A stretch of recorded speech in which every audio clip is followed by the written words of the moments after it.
Seorang buruh proyek bernama Adi ditemukan tak bernyawa di Jalan Sedap Malam Gang Antorium Kesiman, Denpasar Timur. Pria yang dikenal suka mabuk-mabukan dan teriak-teriak itu ternyata dalam keadaan sakit.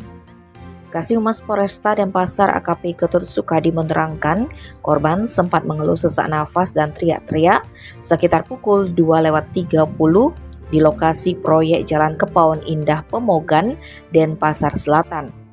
Rekannya bernama Agus Haryanto, 36 tahun, yang melihat kondisi korban seperti itu, lantas menghubungi pemilik proyek Igusti Ngurah Ari Prawitra, 38 tahun, yang menyarankan agar Adi dibawa ke rumah sakit terdekat, yakni Bali Mandara.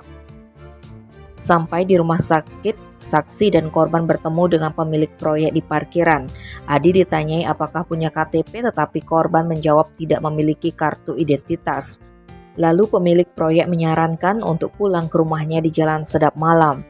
Mereka ke TKP menggunakan kendaraan pribadi milik Ngurah Ari. Setibanya di rumah pemilik proyek, korban berbaring di gazebo dan terlihat mendengkur.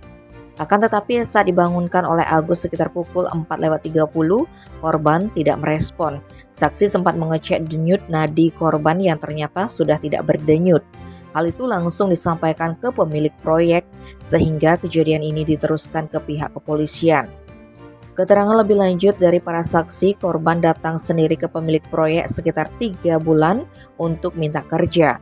Karena merasa kasihan, maka pemilik proyek menerima Adi. Tetapi di proyek korban disebut sering mabuk dan teriak-teriak.